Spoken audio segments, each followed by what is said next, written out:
Assalamualaikum warahmatullahi wabarakatuh.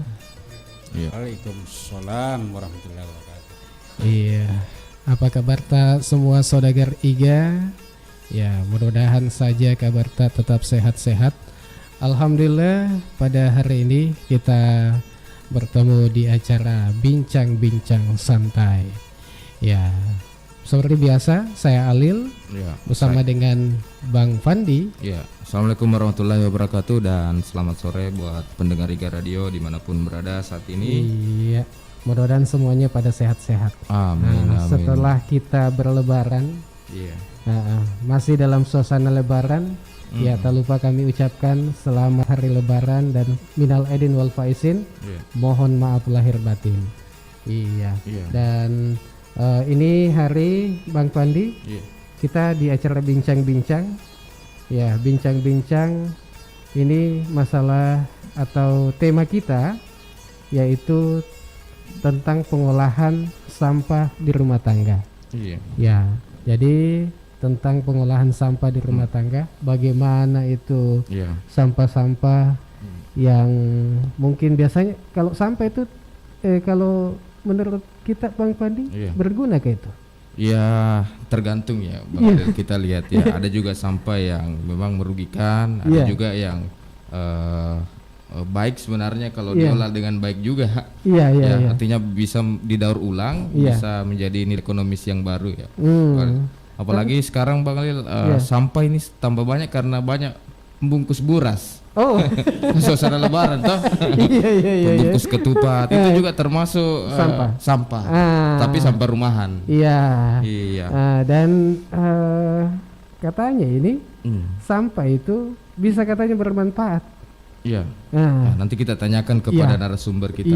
Karena saya penasaran juga.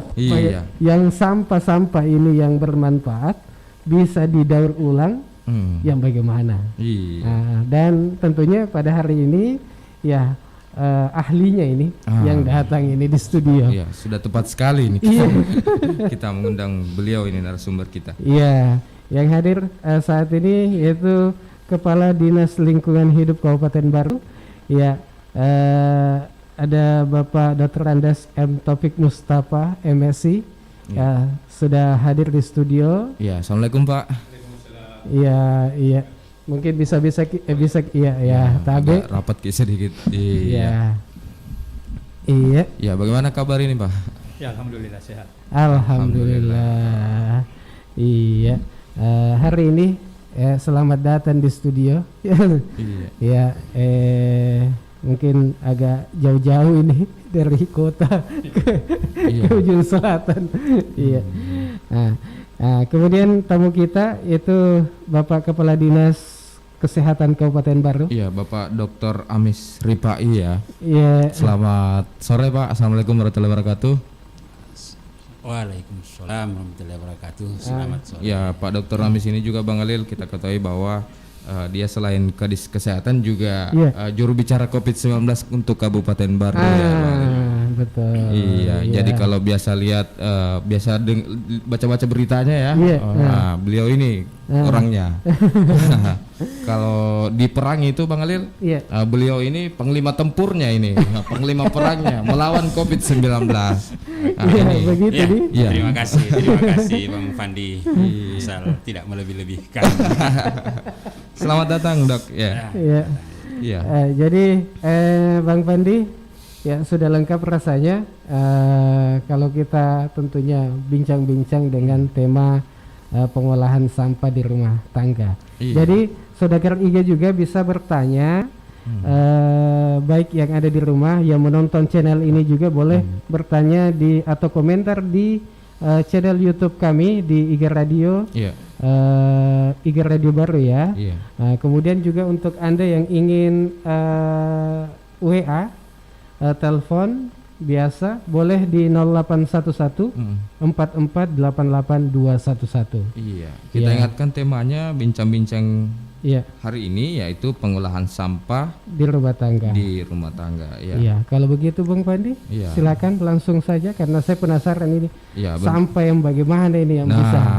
Kita tanya ke Pak Kadis Lingkungan Hidup dulu. Nah, ini Pak, jenis-jenis sampah apa saja yang biasa ditemukan dalam rumah tangga ini, Pak? Ya, untuk sampah rumah tangga sebetulnya garis besarnya ada dua, yaitu sampah organik dan non organik.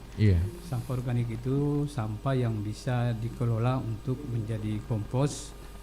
Kemudian sampah non organik itu juga bisa dikelola melalui bank sampah. Artinya barang-barang yang masih bisa bernilai ekonomis, apakah di penggunaan langsung atau diolah dulu baru dijual.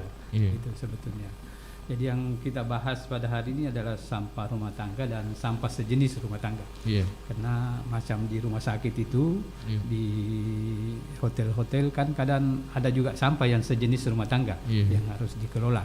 Di samping sampah yang limbah B3, sampah medis yang ada di rumah sakit itu. Saya kira itu semua masuk sampah-sampah yang harus dikelola dengan baik. Jadi berdasarkan peraturan pemerintah Kabupaten Baru nomor 38 tahun 2018 kemarin, maka sampah-sampah itu harus dipilah sekarang, kemudian diperuntukkan misalnya sampah organik itu bisa dibuat kompos, kemudian sampah non organik dikelola di bank sampah, sehingga harapkan ke depan sesuai Jakstrada, karena sekarang ini pemerintah pusat itu memprogramkan bagaimana sampah itu bisa teratasi. Jadi kalau tahun-tahun sebelumnya sampah itu sampai 70% yang dibawa ke TPA. Jadi arahnya ke TPA. Jadi berdasarkan Jakstrada yang menurut peraturan Bupati nomor 32 ini, maka diharapkan nanti tahun 2005 terakhir itu sampah yang ke TPA itu tinggal 30%. Jadi secara bertahap mulai 2001 ini sudah berkurang sekian persen, 2022 sekian persen, 23%, sampai 2005 diharapkan sampah yang ke TPA itu tinggal 30%. Karena kalau ini tidak diatasi, maka TPA yang ada di Padalarang sekarang itu yang tadinya diperkirakan bisa beroperasi sampai 30 tahun. Nah, sekarang ini kalau kita melihat kondisi sekarang ini tidak dikurangi sampah ke TPA itu, maka 2 tahun yang akan datang TPA itu sudah penuh. Ya, sudah penuh. Makanya diharapkan bagaimana pemerintah pusat agar sampah ini bisa dikelola di sumbernya atau di rumah tangga sendiri. Jadi di rumah tangga itu sudah diolah, sampah organik dipisahkan, sampah plastik dipisahkan, sampah karton dipisahkan. Sampah organik ini mungkin bisa diolah menjadi kompos untuk di pemanfaatan tanaman.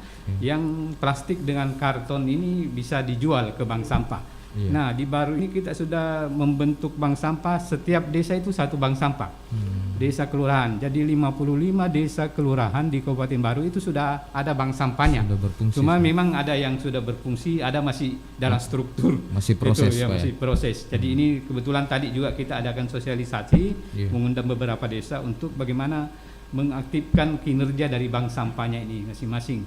Ya, karena nanti di dalam penilaian Adipura kebetulan 2 tahun ini sudah istirahat karena pandemi Covid, tapi insya Allah tahun 2020-2021 itu kan mulai lagi, maka yang harus dinilai dulu atau Jakstradanya itu, bagaimana program agar mengurangi sampah sampai tahun 2005. Nah, tentunya kegiatan untuk mengurangi sampah ini adalah membentuk bank sampah di masing-masing desa, kelurahan, bahkan di sekolah-sekolah, di UPD-UPD yang ada. Itu kita sudah membentuk bank-bank sampah. Jadi sampah-sampah yang masih bisa bernilai ekonomis itu dikelola oleh bank sampahnya masing-masing. Saya kira itu untuk sementara. Kalau jumlah sampah, Pak, jumlah sampah yang ada di Kabupaten Baru itu yang Dinas Lingkungan Hidup catat itu jumlahnya ada berapa, Pak, per bulan mungkin sampai atau per tahun? Itu sampai berapa ton, Pak? 7 ton per hari. 7 ton per hari? Iya. Oh, banyak juga, banyak juga, Pak. Ya, 7 ton. Jadi sekarang itu sampai 70% semuanya 70%. Dibawa ke TPA. Jadi yang dikelola itu baru 30%. Nah, inilah nanti yang akan mungkin kita balik hingga tahun 2025 sampai itu yang ke TPA tinggal 30%. Dan 70%-nya kita harus kelola, dibuat itu kompos, dibuat untuk souvenir-souvenir, kemudian yang bisa dijual ke bank sampah, dijual ke bank sampah. Saya kira itu. Kalau sistem pengolahan Pak yang selama ini dilakukan oleh masyarakat itu bagaimana sebenarnya Pak yang baik dan benar yang harusnya menjadi contoh gitu Pak? Iya. Ya, yang terbaik sebetulnya itu tadi memilah sampahnya, artinya yang bisa dikelola di rumah tangga masing-masing, dikelola saja, tidak usah dibuang ke TPS tempat pembuangan sementara. Yang non organik itu yang bisa bernilai ekonomis, bisa dia jual kembali.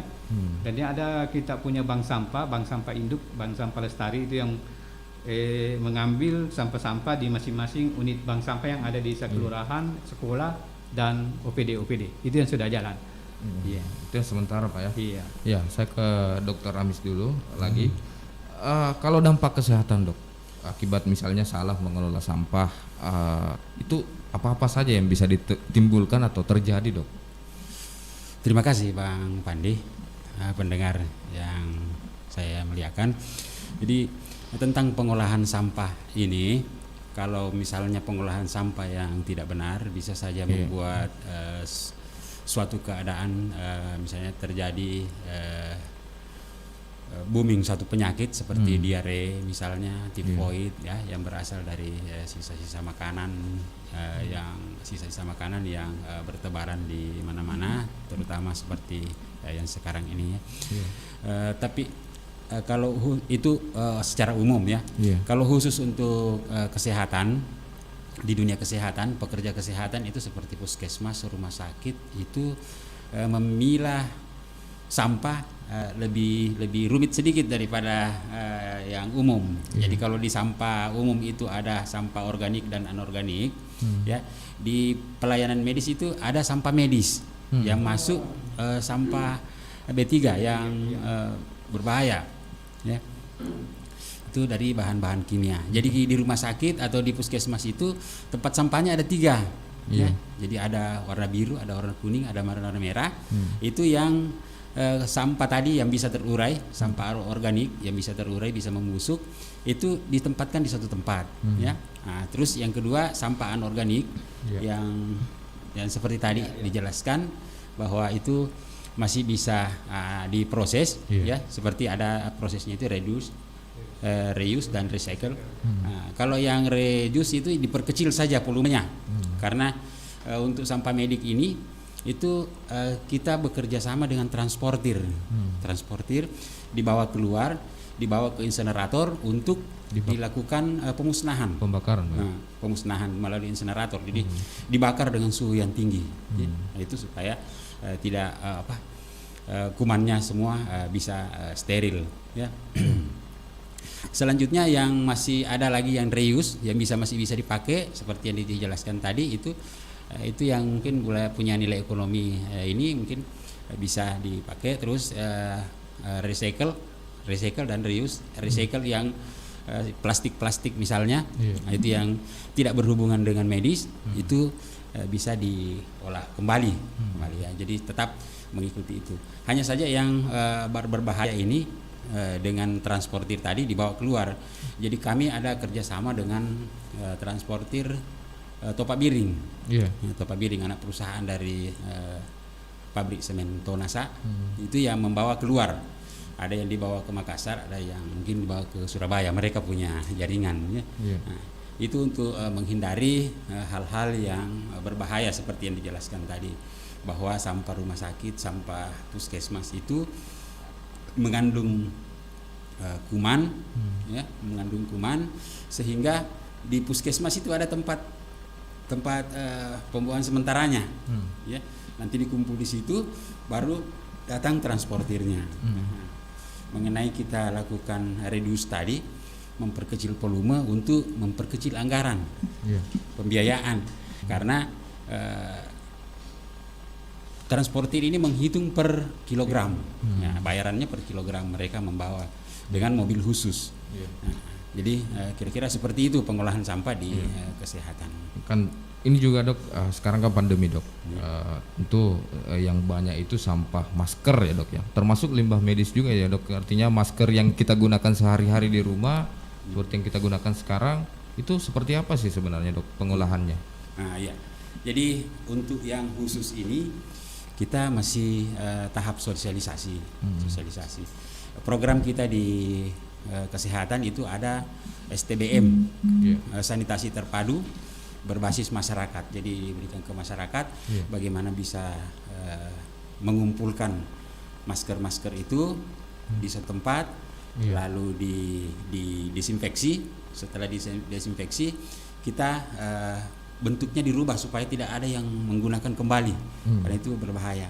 Nah, setelah itu kita ada MOU juga Dinas Kesehatan dengan rumah sakit dan puskesmas itu dibawa ke sana untuk ikut dibawa oleh transportir tadi. Jadi kira-kira jalurnya seperti itu. Ya. Tapi ini masih tahap sosialisasi bahwa masyarakat kita diharapkan untuk mengumpulkan masker-masker yang sudah dipakai. Ya. Ada juga masker kain kan, ada masker yang 1 kali pakai. Nah, kalau yang masih bisa dipakai itu yang dicuci, karena ini kan khusus untuk corona. Nah, dan seperti yang kita ketahui bahwa dengan masker kain itu yang bisa dicuci kembali, corona ini larut dengan desinfektan dengan deterjen. Nah, bisa digunakan, bisa digunakan kembali.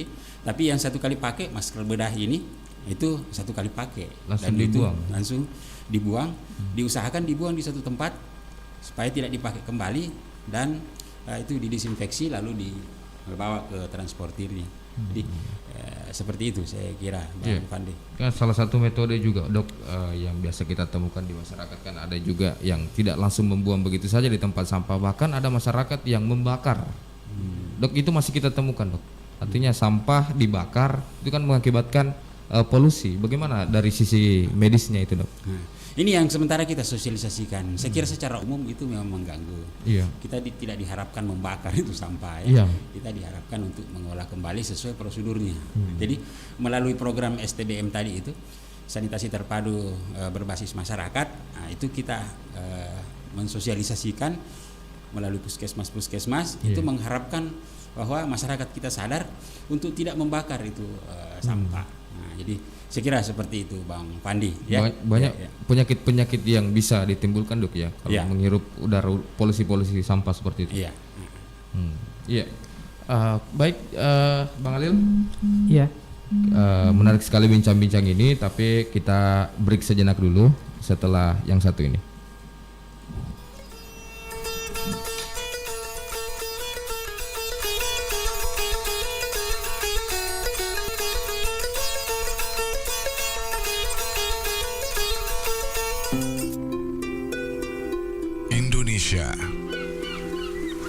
Indonesia merupakan negara dengan kepulauan terbesar di Asia Tenggara. Sebagai negara yang memiliki kepulauan terbesar di dunia, Indonesia juga memiliki flora dan fauna yang sangat endemik, seperti harimau Sumatera, orang utan, ikan pesut, kantong semar, anggrek tebu, bunga bangkai, dan masih banyak lagi. Indonesia juga terkenal sebagai negara yang memiliki banyak rempah-rempah herbal yang dapat membantu manusia untuk menjaga kesehatan mereka. Bio7, jamu tetes yang terbuat dari rempah-rempah alami Indonesia, serta diproses secara fermentasi, sehingga menghasilkan cairan yang membantu memelihara daya tahan tubuh Anda. Tidak hanya membantu menjaga daya tahan tubuh, Bio7 juga dapat membantu proses penyembuhan penyakit. Minum Bio7 2 kali sehari 10 tetes untuk membantu memelihara daya tahan tubuh. Dan minum Bio7 2 kali sehari 15 tetes untuk membantu penyembuhan penyakit. Bio7 sudah tersedia di apotik dan toko obat terdekat di kota Anda atau di radio kesayangan Anda ini. Untuk informasi pemesanan dan konsultasi, dapat menghubungi call center Bio7 di nomor 0812 2323 5544. Sekali lagi 0812 2323 5544. Bio7, jamu tetesnya orang Indonesia.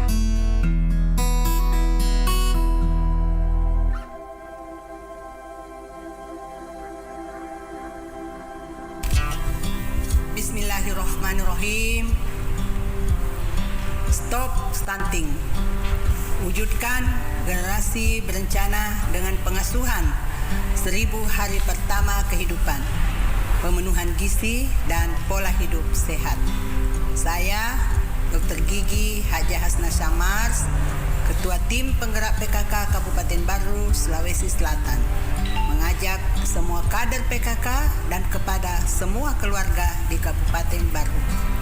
Rencanakan masa depan dan kehidupan berkeluarga menuju generasi emas untuk masa depan yang lebih sehat dan berkualitas. Mari Ki, cegah stunting melalui pendewasaan usia perkawinan bagi remaja. Jangan Ki lupa kegiatan bina keluarga balita dan posyandu. Ingat, patuhi protokol kesehatan dengan tetap melaksanakan 3M, yaitu memakai masker, mencuci tangan, dan menjaga jarak. Salam BKKBN, berencana itu keren, 2 anak lebih sehat. Wassalamualaikum warahmatullahi wabarakatuh.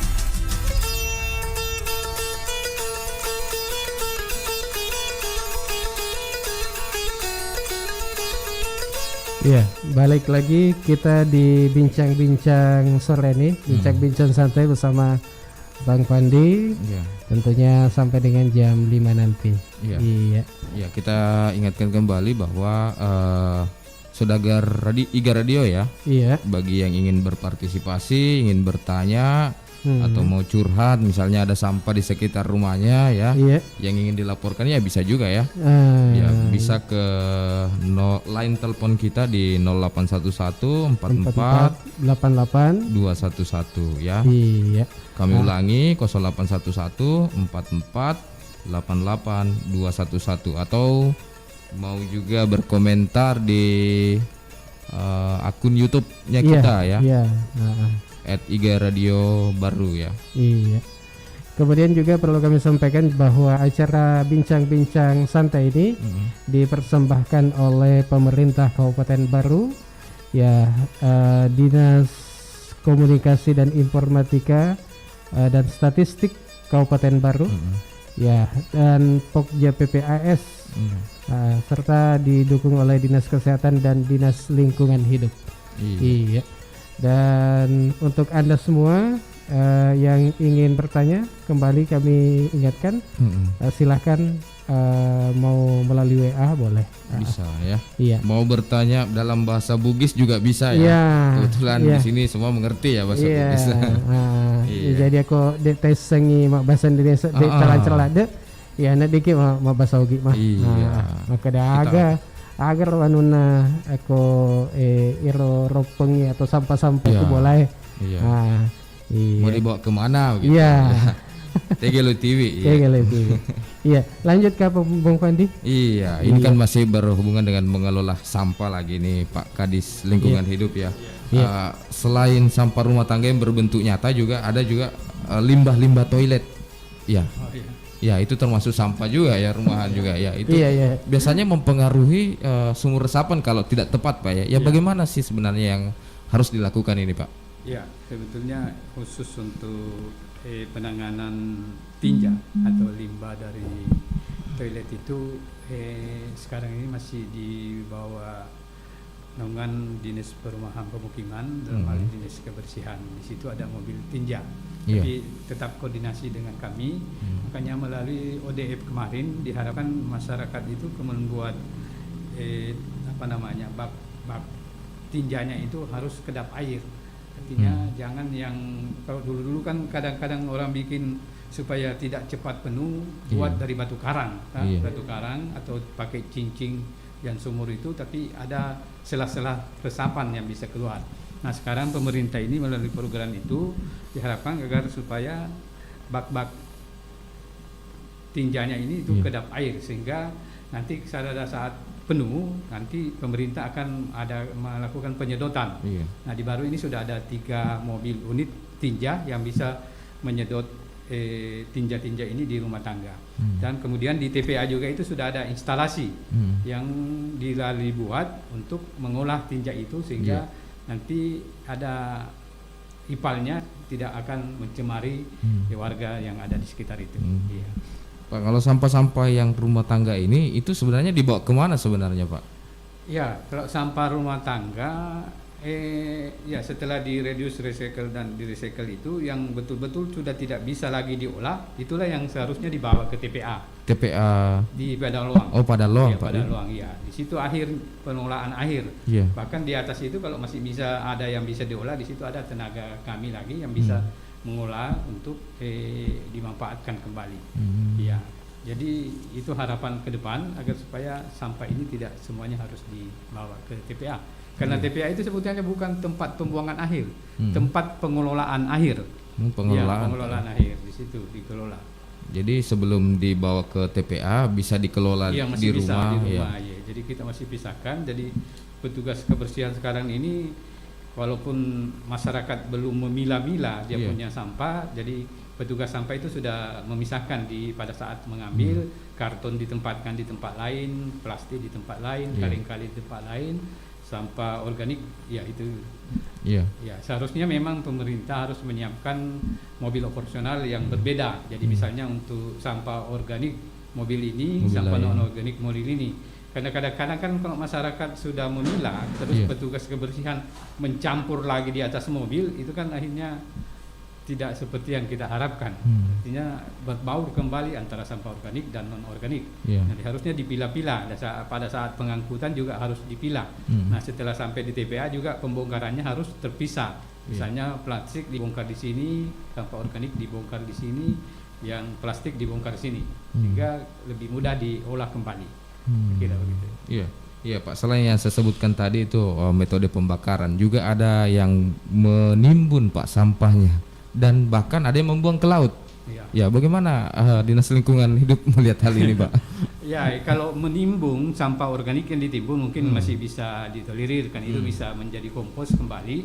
Tapi kalau dibuang ke laut, ini persoalan yang cukup berat bagi kita, karena hampir di seluruh dunia ini Indonesia yang paling banyak katanya membuang sampah di laut. Karena terbukti pembungkus produk Indonesia itu sampai di Australia, macam Indomie sampai pembungkusnya di benua Australia itu. Jadi mereka mengkomplain bahwa wah ini dari Indonesia ini. Namanya. Jadi itu diharapkan. Bahkan kemarin kalau terjadi banjir, kadang-kadang kita lihat bahwa yang menutup drainase itu saluran-saluran air biasanya kan sampah-sampah plastik, sehingga terjadi banjir. Nanti setelah dikeruk, diangkut, baru akhirnya biasa lancar seperti itu. Jadi sangat diharapkan supaya masyarakat jangan membuang utamanya sampah plastik, karena itu bernilai ekonomis, sebetulnya sudah punya nilai, bisa dijual kembali. Termasuk membakar juga tidak diperkenankan sekali-kali. Kalau sedang ada penilai Adipura yang datang menilai, terus ada masyarakat yang kelihatan membakar, maka mereka tidak akan lanjutkan saja, langsung pulang. Tidak dilanjutkan lagi penilaian kalau memang ada masyarakat yang membakar sampah. Kalau di Baru sini sebenarnya kan garis pantainya kan 70 km Pak ya, berarti sangat memungkinkan juga ada orang yang masih membuang atau melakukan kebiasaan-kebiasaan yang tidak dianjurkan itu Pak ya. Betul. Kalau program pemerintah untuk mendukung pengolahan sampah itu Pak apa saja selain bank sampah? Ya, di samping bank sampah itu, kemudian kita usahakan di masing-masing desa ada kelompok-kelompok yang bisa membuat semacam souvenir itu, menjadikan sehingga bisa bernilai ekonomis kembali. Kemudian terakhir ini rencana ada program pemerintah bersama dengan VLTU untuk sampah organik ini diolah menjadi pellet. Jadi semacam pellet yang bisa dipakai untuk dicampur ke batu bara untuk pembangkit listrik di PLTU. Itu sementara digarap sekarang. Mudah-mudahan bisa terrealisasi. Jadi nanti PLTU membeli daripada pellet itu untuk dicampurkan. Jadi mungkin ini akan kita harapkan kalau bisa masing-masing desa untuk membuat kegiatan ini, ya kemungkinan bisa lewat bundesnya itu mengelola, melakukan pengadaan mesin pembuat pellet baru dijual ke PLTU, saya kira itu. Kemudian ada lagi program untuk beternak maggot. Ada semacam ulat belatung itu dalam jumlah 10.000 itu bisa menghasilkan 1 kilogram per hari sampah organik. Nah, kemudian ulat-ulatnya itu nanti itu sangat bermanfaat untuk pakan ternak maupun pakan untuk ikan. Ya, itu bisa dilakukan. Berarti ada hasil daur ulangnya Pak ya, masih bisa dimanfaatkan. Ya, jadi ulat-ulat inilah yang memakan sampah-sampah rumah tangga, kemudian dia akan menghasilkan awalnya jadi semacam lalat, tapi dia agak besar. Lalat ini akan bertelur, dalam satu ekor itu bisa sampai puluhan, ratusan ribu dia punya telur, kemudian menetas, itulah yang akan menjadi ulat. Nah, sebagian bisa dipakai untuk pakan ternak, sebagian bisa disimpang untuk sampai bertelur lagi. Artinya jadi kepompong, kemudian jadi lalat, bertelur lagi, sehingga kita hanya beli bibit 1 kali saja. Ya, itu yang sementara juga kita kembangkan di Kabupaten Baru ini. Kemarin kita sudah sosialisasi di Kecamatan Balusu. Ya, mudah-mudahan dari masyarakat ada yang berminat itu. Ya, jadi ya kita ingatkan masyarakat yang mau berminat ya.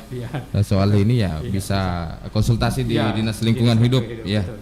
Selain itu juga tentunya bisa menjadi mata pencarian baru Pak ya. Iya, betul. Iya, karena bernilai ekonomis.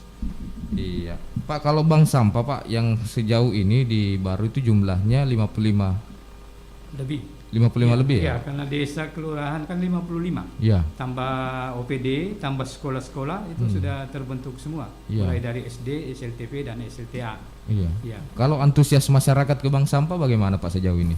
Ya, yang merasakan manfaatnya itu sebetulnya alhamdulillah sudah jalan, iya. Malah ada yang Pak Kamarudin yang di Sumpang itu yang tadinya kan polisi waktu masih aktif, malah tadi dia sampaikan bahwa pendapatan saya mengelola bank sampah ini lebih besar daripada gaji saya sebagai polisi. Wah, luar biasa itu.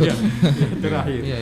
Tadi juga ada yang baru kelola di Mangempang itu, jalanan masuk ke Padongko. Dia bisa dalam 1 minggu itu bisa menguntungkan 1 juta per minggu. Jadi 1 bulan 4 juta. Iya, coba bisa bayangkan kalau dibandingkan dengan pegawai baru golongan 3 saja itu kan gajinya cuma 2.300.000. Nah, ini kalau mengelola sampah bisa sampai 4 juta. Iya, per bulan. Kalau cara kerjanya Pak, maksudnya masyarakat bawa ke bank sampah itu berapa yang diterima masyarakat? Kan ditukar dengan nilai rupiah Pak ya? Iya, jadi masyarakat biasanya kan dia bawa ke bank sampah itu dalam bentuk gelondongan campuran. Bermacam-macam situ jenisnya. Nanti pihak bank sampah ini yang memilah. Yang botolnya juga harganya kan lain. Kemudian yang kondisi bersih itu juga harganya lain. Jadi kalau dibersihkan lagi dia punya bibir-bibir gelas-gelas plastik itu bisa, kalau tadinya dibeli 2.000 per kilo, bisa dijual jadi 6.000. Jadi ada keuntungan 4.000 per kilo. Iya, itu. Itu sampah-sampah jenis plastik Pak? Iya, jenis plastik. Ya. Kalau sampah jenis lain yang bisa ditukar lagi masih ada tidak? Ada, karton, logam bisa. Iya. Kertas juga bisa. Kertas juga bisa Pak? Iya, malah kertas itu harganya lebih tinggi kayak dari plastik. Berapa kisarannya Pak? Sampai 12.000-an.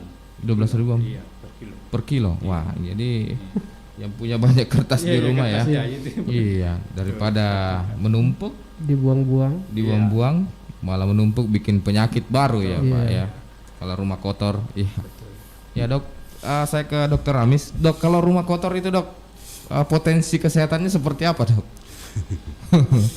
Ya, Bang Pandi, kita jelas tadi mendengar penjelasannya dari Kepala Dinas Lingkungan Hidup bahwa sampah-sampah ini harus dikelola dengan baik. Kalau terjadi hal-hal yang kita tidak inginkan, terjadi hal-hal seperti misalnya pengelolaan sampah yang tidak benar, lalu rumah menjadi kotor, saya kira secara umum itu masyarakat sudah paham semua bahwa agama kita juga menganggap bahwa kebersihan itu adalah 1/2 dari iman, 1/2 dari iman kita.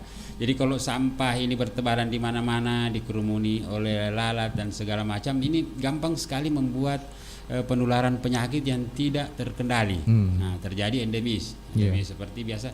Yang paling sering itu diare. tifoid. Nah, kalau menimbulkan karena lembabnya banyak nyamuk, bisa jadi terjadi endemis demam berdarah misalnya. Nah, ya, jadi seperti itu. Saya kira secara umum masyarakat sudah tahu, tapi program kita di Dinas Kesehatan itu ada program Germas tadi ada di dalamnya STBM itu, sanitasi terpadu berbasis masyarakat itu. Saya kira sangat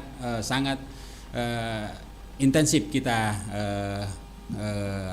kita siarkan ke masyarakat bahwa kita harus seperti ini ya. Nah, jadi kalau pertanyaannya Bang Pandi bagaimana dengan sampah yang kotor, jelas sekali. Nah, jelas sekali bahwa dari agama kita juga tidak membenarkan, dari sisi kesehatan juga itu rawan sekali. Banyak sekali penyakit-penyakit yang bisa endemis dengan pengelolaan sampah yang tidak benar. Ya. Berarti penyakit datang, Dok, berdasar dari lingkungan kita juga ya, Dok, ya? Dari lingkungan kita juga, betul sekali, Bang Pandi. Ya. Bang Pandi, kayaknya ada yang bertanya melalui WA ini. Assalamualaikum warahmatullahi wabarakatuh. Waalaikumsalam warahmatullahi wabarakatuh. Tabe bertanya, Jumardi di Baru. Kita lihat dalam kebijakan pengelolaan sampah terkait retribusi sampah, saya lihat 3.000 per bulan. Apa tidak terlalu kecil atau memang begitu ketentuannya? Ya. Terima kasih. Kita ke Dinas Lingkungan Hidup dulu, Pak. Silakan. Ya, untuk sementara ini untuk distribusi sampah sebetulnya itu di Dinas Kebersihan, bukan Lingkungan Hidup. Oh iya. Ya, di kebersihan. Tapi itulah mungkin harus melewat peraturan DPR untuk menetapkan distribusi itu. Kalau dilihat memang dari jumlah volume sampah sekarang dengan distribusi 3.000 itu cukup rendah sekali. Mungkin ke depan bisa ditingkatkan dan mungkin harus persetujuan dengan DPR untuk Iya. Berarti leading sektornya ada di Dinas Kebersihan. Dinas Kebersihan. Dan pemukiman. Iya. Ada pertanyaan lagi ini dari masuk di YouTube-nya kita, itu dari FID Kibar ya. Pertanyaannya begini, ada di Desa Pencana TPS 3R KSM Mapacing yang terbengkalai dan sangat memprihatinkan, dibangun tahun 2015 dengan memakai anggaran kurang lebih 500 juta. Terakhir beroperasi tahun 2019. Nah, pertanyaannya dia, siapa yang memiliki tanggung jawab untuk mengaktifkan kembali, apakah desa atau kabupaten ataukah kementerian? Ya, terima kasih khusus untuk TPS 3R Mapacing yang ada di Pancana. Iya. Sebetulnya kronologisnya begini. Awalnya pembangunan TPS 3R Mapacing ini itu direncana di bekas pasar lama di PKI di Kelurahan Lalulang. Itu rencana. Malah setelah materialnya siap di lokasi itu masyarakat protes waktu itu, dianggap bahwa TPS 3R ini mungkin sama dengan TPA, jorok, kotor, bau. Nah itu akhirnya kebijakan pemerintah waktu itu memindahkan ke Pancana. Nah ke Pancana, kemudian beberapa tahun tinggal tidak ada yang mengelola karena pembangunan TPS 3R ini makan waktu 2-3 tahun, Pak. Ada penyiapan masyarakatnya dulu untuk bagaimana mengelola sampah itu, kemudian membentuk organisasi pengelolanya. Nah itu yang jadi masalah karena yang penyiapan masyarakatnya di Lalulang, kemudian pembentukan pengurusnya juga di Lalulang, tapi terakhir dibangun di Pancana. Akhirnya tidak ada masyarakat yang bisa mengelola di sana. Nanti beberapa tahun kemudian kami dari Lingkungan Hidup, karena sebetulnya itu juga kewenangan di kebersihan, Dinas Kebersihan. Tapi kami ambil alih. Saya kerjasama dengan Pak Desa, bagaimana kalau Desa Pancana ini mengelola TPS 3R ini, karena sarana dan prasarananya cukup bagus, Pak. Ada gedung, malah ada motor 3 roda 2 yang dimanfaatkan. Ya, sementara itu jalan hampir 1 tahun lebih berjalan. Cuman terakhir ini tidak berfungsi lagi karena itu juga masyarakat yang ada di sekitar situ menganggap bahwa TPS ini adalah pembuangan sampah.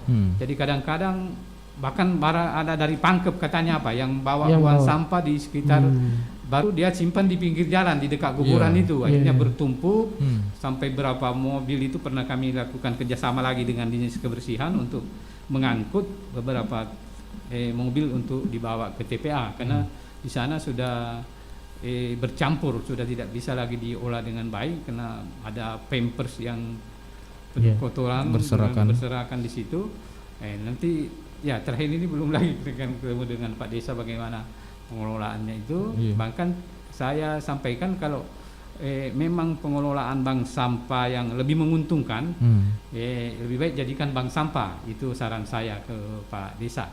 Jadi awal-awalnya hampir setiap hari mobil 3 rodanya itu keliling di Desa Pacanam untuk mengambil sampah-sampah masyarakat.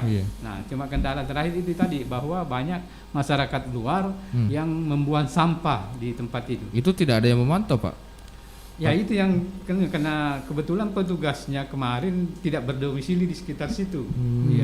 Nah yang namanya sampah itu Pak memanggil temannya katanya. Jadi kalau sudah ada satu di situ kantong-kantong plastik penuh sampah, itu pasti masyarakat yang lewat bawa ke sana saja. Jadi tadinya mungkin 2-3 kantong kresek akhirnya bertumpuk jadi banyak kalau tidak ditangani. Pengelolaan ini sebenarnya Pak butuh kesadaran masing-masing juga Pak ya. Perilaku masyarakat.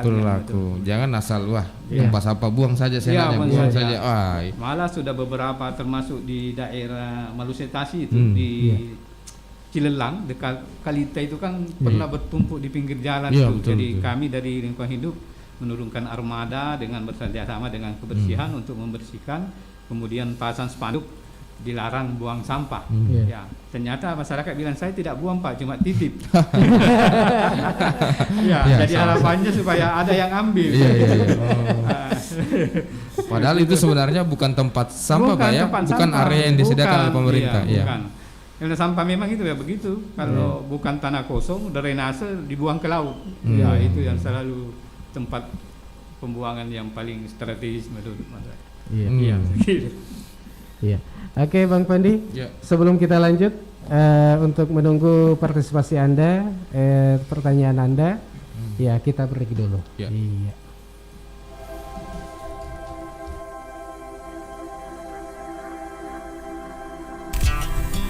Bismillahirrahmanirrahim. Stop stunting.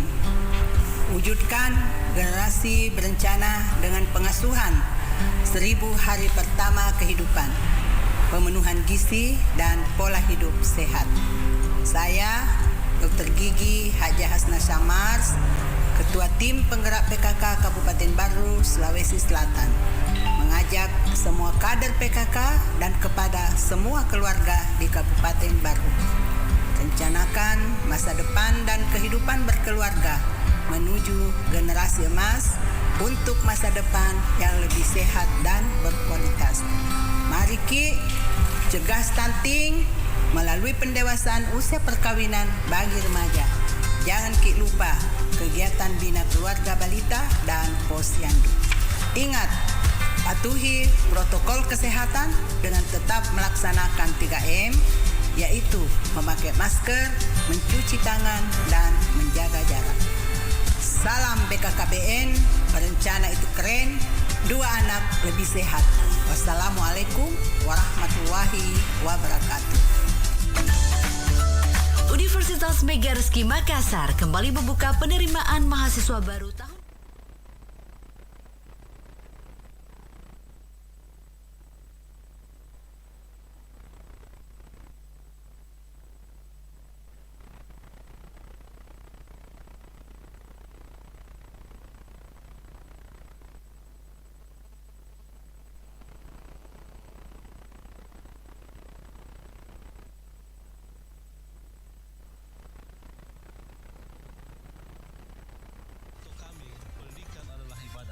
Pendidikan Universitas Mega-Rezeki juga terjangkau. Mari.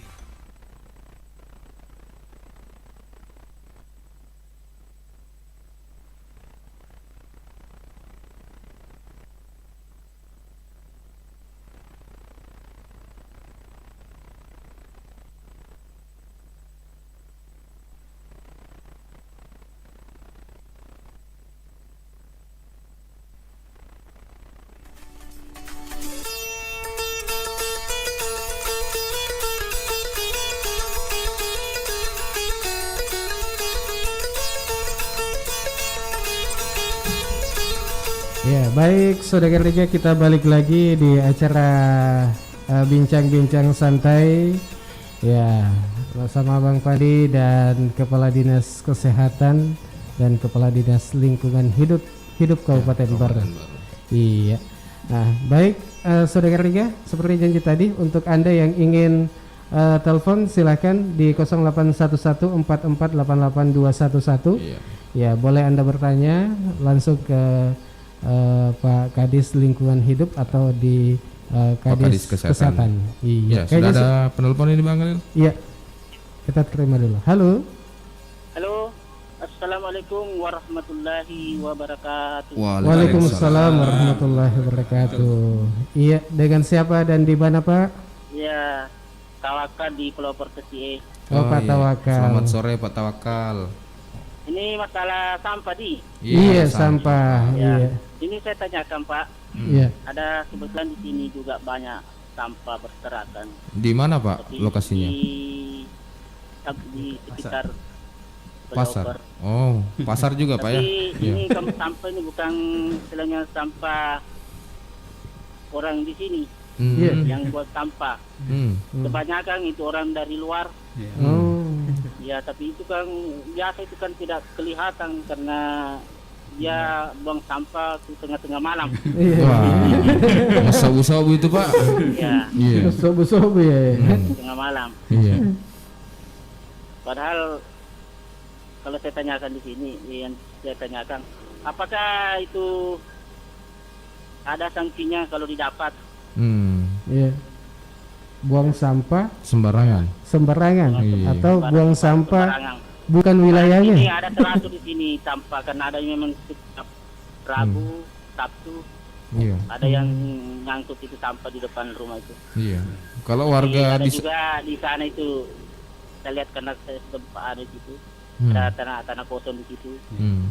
Biasa banyak di situ sampah yang berserakan. Jadi saya tanya-tanya, biasa kita bertanya-tanya di sini. Di mana ini sampah ini? Padahal kita punya istilahnya tempat sampah ada memang khusus disimpan di depan rumah. Iya. Jadi saya tanyakan ini bagaimana ini solusinya ini. Lancar gitu Pak. Apabila didapat itu, bisakah dilaporkan itu? Untuk pengambilan sampah dilaporkan. Iya Pak Tawakal, untuk pengambilan sampah di area rumah Ate itu lancar aja Pak? Iya lancar, alhamdulillah lancar. Ya berarti masyarakat di sana sudah terbiasa Pak ya membuang di tempat sampah itu? Iya, tadi di sana saja banyak sampah itu. Apalagi di sawahnya orang juga di situ udah buang sembarangan banyak di situ. Wah, sampah apa Pak? Pecahan botol. Oh, pecahan botol. Ya. Tapi kan di sini bukan lagi nanti sawah di situ karena mau ditimbung untuk area kereta api. Sampai sekarang itu Pak ya orang membuang sampah, ya orang yang lewat membuang sampah. Masalahnya banyak. Ada yang buang dari luar mungkin luar daerah. Iya kamu mungkin atau dari tidak menuju tapi mungkin dari Bektai kan itu yang buang sampah sembarangan. Iya. Pak kalau sampah-sampah yang ada di sekitar rumah Bapak kan ada pasar Pak di? Iya. Jauh dari pasar juga. Jauh sih Pak? Iya, cuma itu ada pelopor di sampingnya pelopor itu. Oh gitu ya. Iya. Saya tanyakan kalau umpama didapat ini atau kalau langsung kita saja yang marahi atau karena kita juga dimarahi karena bukan juga kita punya hak itu punya tanah. Iya. Iya. Hanya juga orang di situ jadi. Baik. Cuma tidak mengganggu juga, tapi ini saya lihat banyak di situ orang-orang dari luar. Di situ dia buang sampahnya. Iya. Baik. Ya, terima kasih Pak Tawakal. Masih ada yang mau ditanyakan Pak? Kemudian sampahnya itu yang sama dikumpul itu kan biasanya di sini dikumpul di sama Mas saja yang beli. Sama ini Mas Koke. Plastik, karton. Iya. Tapi kalau ada memang yang istilahnya dari pemerintah yang Iya, ada bank sampah Pak juga. Oh iya. Masuk ke Lurah Lalolang itu ya? Iya, Lalolang. Oh, ada juga di situ ya, baru saya juga cetak. Iya. Nah, tahunya di mana saja itu. Yang ngumpul yang dari orang Jawa itu. Barang-barang rongsokan. Iya, terima kasih Pak Tawakal atas pertanyaannya. Ya, terima kasih banyak. Iya. Assalamualaikum warahmatullahi wabarakatuh. Waalaikumsalam warahmatullahi. Ya, siapa yang mau menjawab ini Pak Kadis Kesehatan atau Lingkungan Hidup? Ini masalah tegur menegur ini Pak. Iya, jadi untuk Perda mengenai sanksi sebetulnya ada. Cuman selama ini kita adakan pendekatan persuasif dulu pada masyarakat. Jadi kalau warga masyarakat memang mendapatkan warga masyarakat juga membuang sampah setelah diperingati 2-3 kali tetap melakukan, ya kira mungkin bisa dibawa ke kantor kelurahan terdekat. Di sana kan ada Mabin Kantitmas, ada Mabinsa yang bisa memberikan pengertian. Kecuali kalau sudah seperti itu ya mungkin bisa lanjut ke tingkat kecamatan sampai ke tingkat kabupaten baru kita lakukan sanksi seperti itu. Nah, biasanya memang Pak tempat-tempat tanah kosong itu yang kami sebutkan tadi bahwa itu biasa rawan untuk jadi tempat pembuangan sementara, karena kalau sudah ada satu kantong plastik sampah di situ dia akan memanggil temannya. Dia panggil temannya, wah bilang di sana ada tempat pembuangan. Nah, sebaiknya memang kalau memang ada seperti itu, kalau masyarakat yang ada sekitar cepat-cepat membersihkan yang ada di sekitar situ, sehingga masyarakat lain yang lewat tidak melihat bahwa di sini ada pembuangan sementara. Karena itu kalau sudah melihat bertumpuk 2-3 sampah, kantong-kantong plastik, kresek biasa itu tadi. Jadi ada masyarakat lewat, oh bila di sana bisa tidak ada jangan tegur-tegur, ya dibawa saja ke sana. Nah, kemudian bank sampah tadi, bagian masyarakat masih menjual ke pengepul yang orang Jawa itu, saya kira kita dari pemerintah dalam hal ini bank sampah tidak melarang, artinya kita tidak akan mematikan usaha masyarakat lainnya. Silahkan kalau memang harganya lebih tinggi dari yang ada di bank sampah, silahkan dijual ke pengepul itu ya. Cuman kalau biasanya bank sampah itu biasanya lebih terkoordinir sebetulnya, lebih terkoordinir. Jadi menyinggung masalah bank sampah tadi, kita juga ada program yaitu bagaimana supaya kalau masing-masing di masjid itu dibentuk bank sampah. Kadang kan masyarakat ini menilai bahwa harga Rp2.000 itu kan kecil sekali. So, tidak ada artinya mungkin bagi orang-orang yang menengah ke atas atau orang yang mampu, ya bisa disumbangkan ke masjid saja lah. Jadi dikumpul di masjid, nanti bank sampah ambil di masjid, harganya masuk di celengan masjid. Saya kira ini akan bernilai ibadah ya untuk kegiatan-kegiatan ini juga akan kita lakukan ke depan, sehingga mungkin warga masyarakat yang mau salat berjamaah mungkin ada bawa sampah, ada gelas-gelasnya, ada botol-botol plastik, kertas-kertas karton di rumah, dia bisa bawa ke masjid. Nanti di pihak bank sampah yang jemput di masjid. Ya. Kalau uangnya mau disumbangkan ke masjid, ya alhamdulillah lebih bagus lagi. Ya, yang penting ininya Pak ya, artinya tidak harus dilakukan secara tepat Pak ya. Ya, jangan sampai membawa sampah langsung, harus disediakan juga tempat sampah. Iya, harus disiapkan, disiapkan tempat yang mungkin lebih bagus agak supaya tidak mengotori kelihatan masjid. Iya, itu tadi jawaban untuk Pak Tawakal ya. Yang penting Pak Tawakal yang perlu diingat bahwa jangan main hakim sendiri Pak. Betul. Jangan sampai bahaya juga ini Pak. Kalau ada yang didapat kalau bisa dimusyawarahkan dan ditanya baik-baik lah dulu Pak. Kenapa buang sampah di situ ya? Betul, iya. Ada WA kembali nih. Assalamualaikum warahmatullahi wabarakatuh. Waalaikumsalam warahmatullahi wabarakatuh. Saya Wahyu dari Tanetiriaja.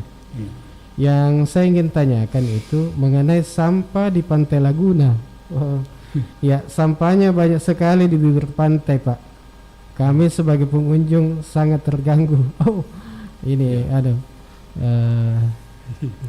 Dari mana ini? Dari Wahyu di Tanetiriaja. Pernah berkunjung ke Pantai Laguna dan melihat ada beberapa sampah. Ya, sebelum ke Kadis Lingkungan Hidup, saya ke Dr. Amis dulu Pak untuk menjawab ini. Ini kan biasanya mempengaruhi mental juga Pak ya, kesehatan mental. Ya, ini dari sisi medisnya seperti apa Pak kalau Dr. Amis melihat hal ini? Saya kira masuk di pengaruh mental ini pengaruh lingkungannya ya. Mungkin kalau lingkungannya jadi kotor, manusianya juga akan jadi ikut-ikut jadi kotor. Jadi yang jelas itu tadi dari ajaran agama kita bahwa kita diajarkan untuk bersih sehingga kebersihan itu setengah dari iman. Dan saya kira bersih diri tidak mungkin bisa tanpa bersih lingkungan. Ya. Lingkungan bersih, saya kira sampah harus dikoordinir, harus diurus baik-baik sehingga sampah ini tidak mempengaruhi mental kita ke area yang kurang bagus. Saya kira seperti itu, Bang Fandi. Biasanya kan bisa bikin stres juga, Pak, ya, kalau lihat sampah berserakan. Ya. Dan yang lebih ini lagi bahwa pasti sampah itu berbau. Bau betul, itu Pak, akan mengganggu kita. Dan dengan terganggunya mungkin kita punya indera penciuman terganggu, yang lain akan ikut terganggu. Saya kira seperti itu. Lebih lagi dari itu ya faktor estetika. Ya, bahwa orang lain akan menilai kita. Ya, lingkungan kita akan dinilai oleh orang lain. Kalau ada yang lewat, wah, orang sini sepertinya bisa jadi kumuh tempat kita. Betul. Saya kira seperti itu. Bang Khalil, Pak Fandi. Pak Kadis melihat banyak sampah kata tadi dari Tani Triaja. Iya, di Pantai Laguna ya. Iya, saya juga pernah berkunjung ke sana, bahkan melakukan bakti sosial bersama dengan mahasiswa dari mana kemarin itu sempat kerjasama. Ya memang karena harusnya pengelolanya di sana juga menyiapkan sarana prasarana untuk tempat sampah sehingga pengunjung tidak membuang sembarangan. Di sisi lain belum lagi yang hanyut dari laut itu kan biasa ya ada kiriman dari daerah lain. Kalau di daerah pesisir pantai itu kendalanya. Nah, mudah-mudahan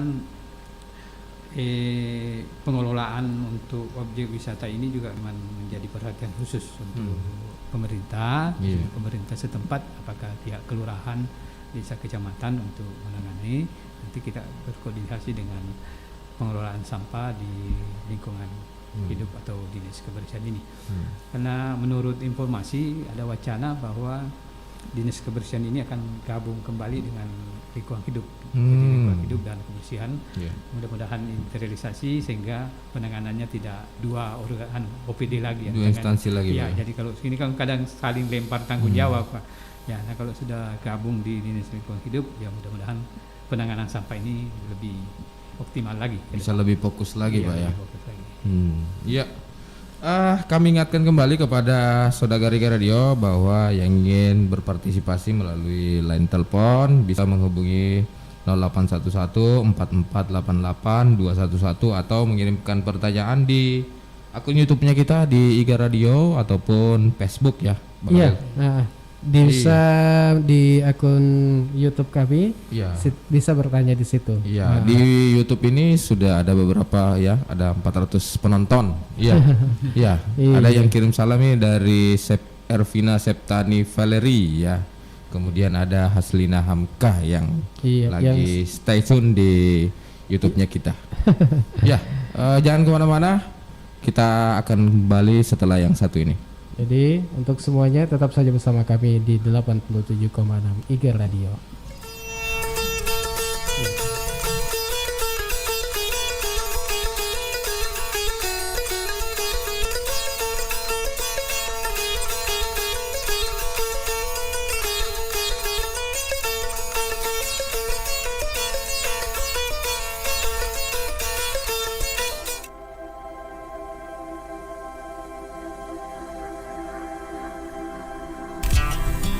Bismillahirrahmanirrahim. Stop stunting. Wujudkan generasi berencana dengan pengasuhan 1000 hari pertama kehidupan, pemenuhan gizi dan pola hidup sehat. Saya Dr. Gigi Haja Hasna Syamars, Ketua Tim Penggerak PKK Kabupaten Baru, Sulawesi Selatan, mengajak semua kader PKK dan kepada semua keluarga di Kabupaten Baru. Rencanakan masa depan dan kehidupan berkeluarga menuju generasi emas untuk masa depan yang lebih sehat dan berkualitas. Mari Ki, cegah stunting melalui pendewasaan usia perkawinan bagi remaja. Jangan Ki lupa kegiatan bina keluarga balita dan posyandu. Ingat, patuhi protokol kesehatan dengan tetap melaksanakan 3M, yaitu memakai masker, mencuci tangan, dan menjaga jarak.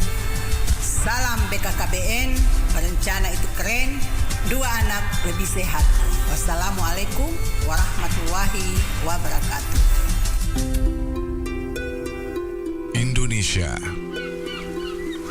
Indonesia merupakan negara dengan kepulauan terbesar di Asia Tenggara. Sebagai negara yang memiliki kepulauan terbesar di dunia, Indonesia juga memiliki flora dan fauna yang sangat endemik, seperti harimau Sumatera, orang utan, ikan pesut, kantong semar, anggrek tebu, bunga bangkai, dan masih banyak lagi. Indonesia juga terkenal sebagai negara yang memiliki banyak rempah-rempah herbal yang dapat membantu manusia untuk menjaga kesehatan mereka. Bio7, jamu tetes yang terbuat dari rempah-rempah alami Indonesia, serta diproses secara fermentasi, sehingga menghasilkan cairan yang membantu memelihara daya tahan tubuh Anda. Tidak hanya membantu menjaga daya tahan tubuh, Bio7 juga dapat membantu proses penyembuhan penyakit. Minum Bio7 2 kali sehari 10 tetes untuk membantu memelihara daya tahan tubuh. Dan minum Bio7 2 kali sehari 15 tetes untuk membantu penyembuhan penyakit. Bio7 sudah tersedia di apotik dan toko obat terdekat di kota Anda atau di radio kesayangan Anda ini. Untuk informasi pemesanan dan konsultasi, dapat menghubungi call center Bio7 di nomor 0812 2323 5544. Sekali lagi 0812 2323 5544. Bio7, jamu tetesnya orang Indonesia.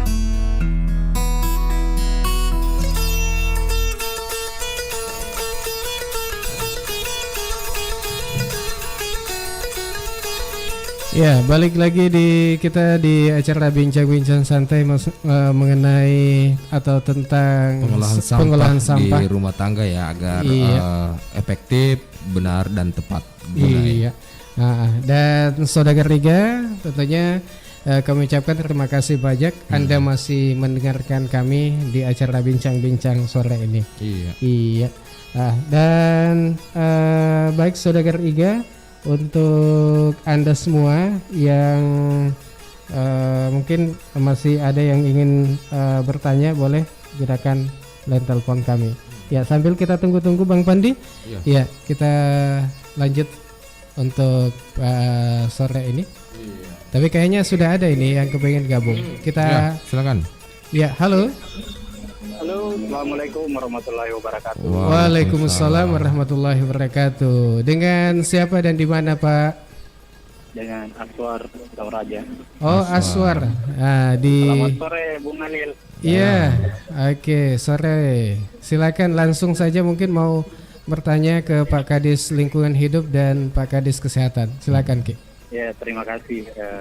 Ini menurut saya menarik sekali nih pembahasan terkait persoalan sampah yang menjadi problema juga di tengah-tengah masyarakat, khususnya kita yang berada di Desa Lalabata. Saat ini saya dengan pemuda desa di sini lagi gencar-gencarnya untuk menginisiasi bagaimana kita ini melakukan penanganan terkait persoalan sampah yang khususnya karena kebiasaan kita saya lihat di masyarakat ini kebanyakan pembuangan akhirnya lari ke sungai. Kebetulan di desa kami ini ada sungai di Sungai Bumi. Nah, tiap hari di situ saya lihat beberapa masyarakat baik dari lingkungan Desa Lalabata sendiri maupun dari luar desa larinya buang sampah di sungai. Nah, yang saya khawatirkan sebenarnya ini adalah dari sampah plastiknya. Karena sulit untuk hancur, butuh waktu bertahun-tahun. Persoalan tambahan ke depannya berpengaruh pada ekosistem sungai sendiri itu. Nah, saya ini cuma ingin bertanya, artinya saya ingin meminta solusinya dari Pak Kadis. Kira-kira apa langkah-langkah yang bagus untuk kami para pemuda bisa mengatasi persoalan sampah plastik ini, utamanya kami di Desa Lalabata. Ya. Mungkin sekian Bung Khalil. Oh iya. Ya, Pak Suar, kalau di sekitar situ sudah ada apa peringatan kah atau belum? Sama sekali belum ada. Belum ada juga ya. Iya. Iya. Iya. Ada lagi yang mau ditanyakan? Ya, mungkin itu saja dulu. Terima kasih. Iya, sama-sama. Assalamualaikum warahmatullahi wabarakatuh. Waalaikumsalam warahmatullahi wabarakatuh. Iya. Langsung saja Bang Pandi, mungkin ke Pak Kadis. Pak Kadis lingkungan hidup ya kayaknya arah pertanyaan ini. Iya, terima kasih. Jadi untuk langkah-langkah yang paling cepat untuk menangani agar masyarakat tidak membuang sampah sembarangan, khususnya ke Sungai Bungi ini, yaitu melakukan tadi membentuk bank sampah. Jadi bank sampah yang tadinya memang sudah ada dikoordinir masing-masing di desa, mungkin berkoordinasi siapa tugas yang ditunjuk di situ. Kalau memang tidak bisa berjalan, mungkin bisa diambil alih oleh pemuda yang ada di Ladang Baca ini mengelola. Kemudian masing-masing rumah tangga itu nanti kalau langkah awal apakah harus dijemput, dijadwalkan bahwa setiap hari ini kita jemput, ditimbang, kemudian dikelola oleh bank sampah itu. Nanti kami bank sampah induk yang dari kabupaten akan menjadwalkan, bilang kami akan menjemput setiap hari ini tanggal segini. Jadi misalnya kalau 50 kakak semuanya masuk anggota bank sampah, saya kira tidak mungkin ada lagi yang membuang sampah ke sungai. Cuma kalau cuma 50 kakak, 5 orang kakak saja yang jadi anggota, masih ada 45 orang yang buang sampah ke tempat yang tidak diharapkan. Untuk itu harus terbentuk bank sampah yang ada di desa ini, bahkan diharapkan ke depan itu tiap dusun ada dusun, jadi dikoordinir oleh Pak Dusun sehingga masyarakatnya ini tidak membuang sampah. Jadi sampah-sampah plastik yang bernilai ekonomis tadi itu bisa menghasilkan sebetulnya menghasilkan uang. Ya, cuman masyarakat selama ini kan masih belum tahu bahwa ternyata botol-botol plastik, karton-karton kertas itu ada nilainya. Iya. Jadi kalau mungkin tadi seperti apa yang dilakukan di Mangempang bisa menguntungkan sampai 1 juta per minggu. Saya kira remaja-remaja kita ini membuat kegiatan-kegiatan tidak perlu minta sumbangan lagi. Sudah menghasilkan sendiri. Saya kira itu langkah awal yang bisa dilakukan. Kan tadi Pak Suar bilang ini Pak bingung sebenarnya. Bagaimana sebenarnya kalau membuat bank sampah itu sendiri? Apakah perlu izin dari lingkungan hidup atau apa yang harus disiapkan gitu Pak? Ya, tidak perlu izin Pak. Malah lebih banyak yang terbentuk, kita malah dari lingkungan hidup lebih senang. Silahkan bentuk sendiri. Kalau mau di-SK-kan desa bisa langsung buat SK-nya baru ditembuskan ke kami, kemudian kami akan melakukan pembinaan atau melakukan pendampingan sehingga bisa berjalan sebagaimana mestinya. Saya kira itu.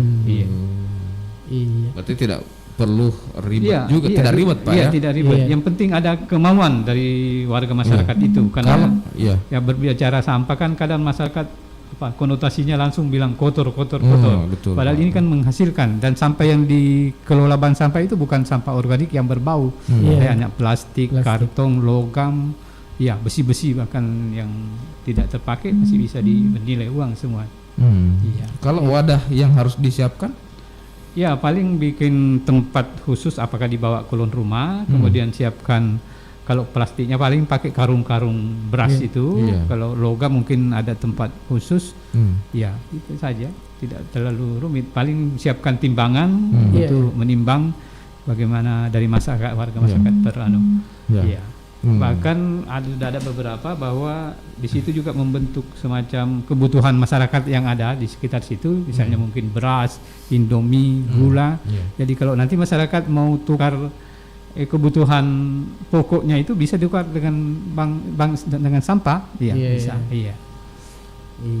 Jadi menarik sekali untuk pemuda yang ada di Desa Labata. Saya ke Dr. Ramis lagi ini. Dok, kalau kita dengar tadi ceritanya Pak Suar ini Dok, sungai di Lalabata itu tercemar oleh sampah ya, karena banyak masyarakat yang masih membuang sampah ke sungai. Nah, bayangkan Dok, misalnya kalau ada anak-anak yang mandi di sungai itu seperti apa Dok kalau sisi medisnya Dok? Ya, terima kasih Pak. Jadi dari sisi medis tergantung sampah buangan tadi itu. Kalau kebetulan di situ ada kuman yang ikut, ada kotoran atau ada sampah yang terurai membusuk membawa buat bakteri, ya bisa saja berakibat fatal.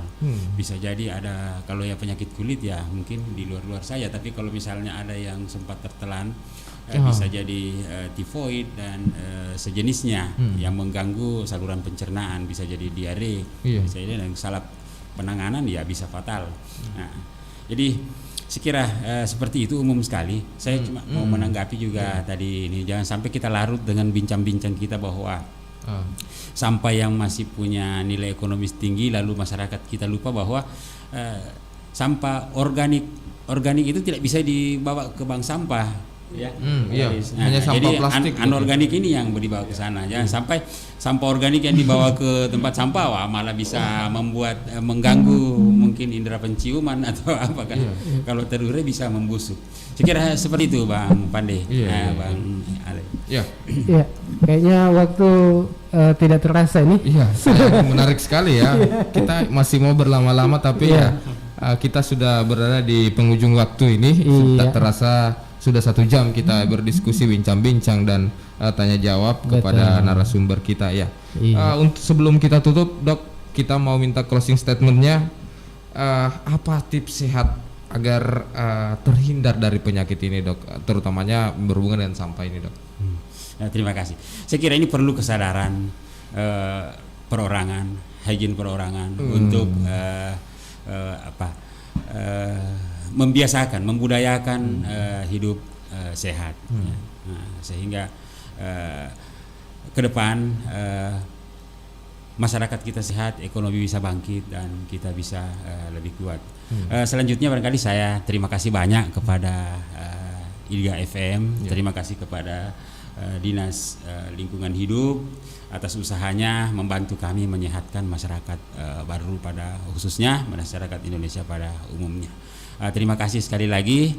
Saya tutup kembali. Billahi taufik wal hidayah. Assalamualaikum warahmatullahi wabarakatuh. Iya, itu tadi dari Dr. Amis ya. Jadi di masa pandemi ini juga kita dituntut sangat bersih ya, Dok ya. Higien ya, Dok. Perilaku higien. Sebelum saya lupa tambahkan. saya juru bicara dari gugus tugas Satgas Covid, bahwa mari kita tetap dengan 3M ya, 3M, menjaga jarak, memakai masker dan mencuci tangan pada setiap kesempatan. Beri kami kesempatan sebagai pemerintah untuk melakukan 3T, melakukan tracking, melakukan testing dan treatment ya, kalau ada yang didapat. Terima kasih sekali lagi Pak Pandi. Iya, baik. Untuk Pak Kadis Dinas Lingkungan Hidup, closing statementnya Pak.